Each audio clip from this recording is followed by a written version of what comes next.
beliau, hendaklah menghindari berjalan di atas kuburan atau duduk di atasnya ketika masuk ke kuburan. Ya. Jadi kita cuma boleh di pinggirnya, nggak boleh di atasnya, tidak boleh diinjak, itu adalah larangan ya. Dan lepaslah sandal, ini termasuk adabnya, sebagaimana diajarkan dalam berbagai hadis. Tidak lupa juga ucapkan salam, lalu berbicaralah kepada ahli kubur seolah-olah berbicara kepada orang-orang yang masih hidup, yakni mengucapkan assalamualaikum dara qaumin mu'minin. Salam sejahtera atas kamu sekalian, hai penghuni negeri kaum mukminin. Demikianlah salam kepada ahli kubur yang pernah diucapkan oleh Nabi SAW, yang diucapkan dengan menyebut kata dar atau negeri atau rumah. Sedang yang dimaksud adalah para penghuninya.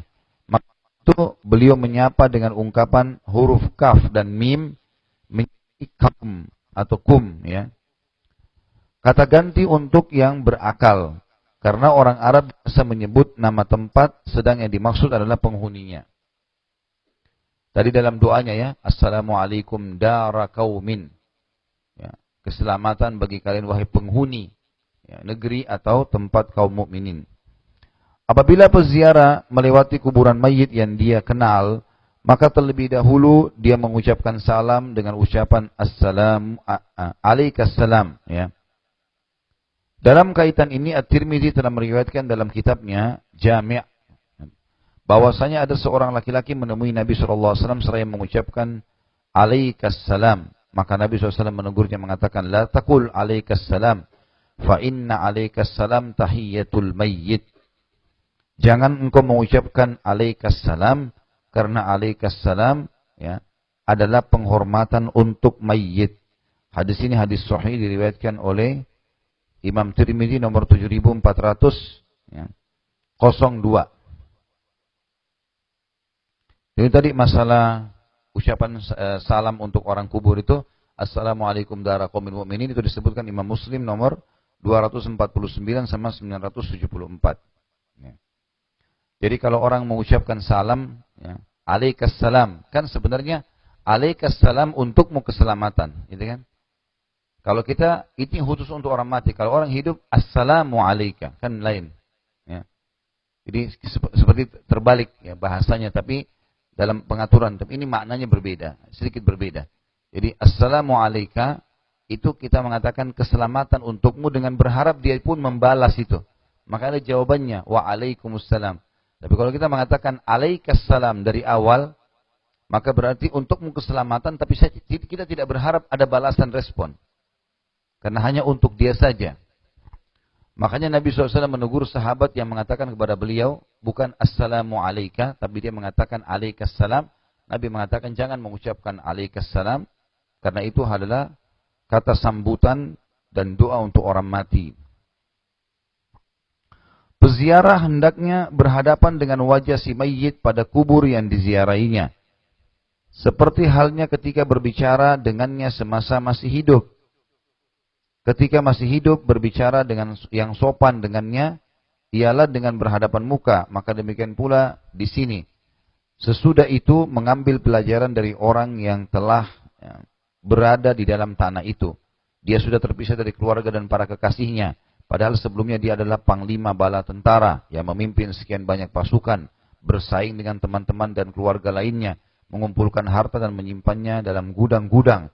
Tiba-tiba datanglah maut pada waktu yang tidak diduga-duga bersama dengan berbagai kesusahan yang tidak dia inginkan. Maka hendaklah peziarah itu memperhatikan bagaimana keadaan kawan-kawannya yang telah pergi dan mati mendahuluinya. Mereka dulu telah mencapai angan-angan dan berhasil mengumpulkan harta. Tapi bagaimana keangan-angan yang telah mereka raih yang tiba-tiba terputus. Dan harta yang telah mereka kumpulkan ternyata tidak berguna bagi mereka. Debu telah menghapus wajah-wajah mereka yang tampan. Anggota-anggota tubuh bercerai-berai dalam kubur. Sementara istri-istri yang mereka tinggalkan menjadi janda. Dan anak-anak mereka dirudung kenistaan menjadi yatim. Orang-orang yang dulu pernah menjadi pengikutnya kini juga berjalan sendiri-sendiri ke berbagai negeri. Tentu ini semua penjabaran tentang masalah manfaat menziarahi kubur. Gitu ya.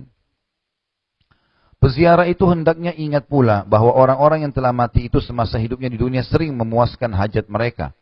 getol sekali untuk memperoleh apa saja yang mereka inginkan, punya hasrat yang besar, dan tergiur untuk melakukannya dengan berbagai cara. Bahkan mereka ingin sekali agar tetap sehat dan awet muda.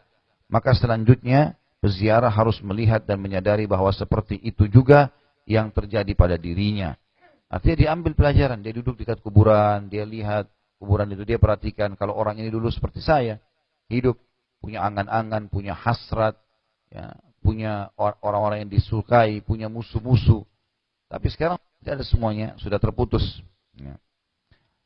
Peziarah harus melihat dan menyadari bahwa seperti itu juga yang terjadi pada dirinya. Permainan, foya-foya, dan kelengahan terhadap kematian dan kehancuran cepat sekali mengenaskan. Ya. Dan kehancuran cepat lagi mengenaskan akan menimpa dirinya juga. Padahal semua yang hidup bernasib sama, yaitu pasti mati. Maka dari itu, hendaklah peziarah menghadirkan hatinya. Ingatlah, orang yang dulu pernah mondar-mandir memenuhi hasrat-hasrat hatinya. Bagaimana kedua kakinya sekarang sudah hancur. Orang-orang yang dulu bersenang-senang melihat apa saja di sekelilingnya, kini matanya sudah meleleh. Orang yang dulu tajam perkataannya bagi pedang terhenus dengan kepandaian bicaranya, kini lidahnya beku dimakan ulat. Orang yang dulu bisa tertawa menikmati hidupnya yang mewah, kini tanah telah merusak gigi-giginya. Perhatikanlah, tempat dan kondisi yang akan dialami peziarah pun sama seperti orang yang berada dalam kubur itu.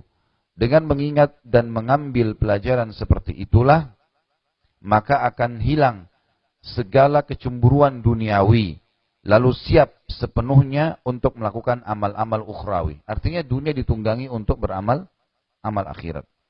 Selanjutnya, peziarah itu akan bersikap zuhud terhadap dunia dan siap siaga untuk mematuhi Allah Subhanahu wa taala, pemimpinnya, ya. Maksudnya yang akan memandunya pada kebaikan. Dengan demikian hatinya menjadi lunak dan anggota-anggota tubuhnya menjadi khusyuk, wallahu alam.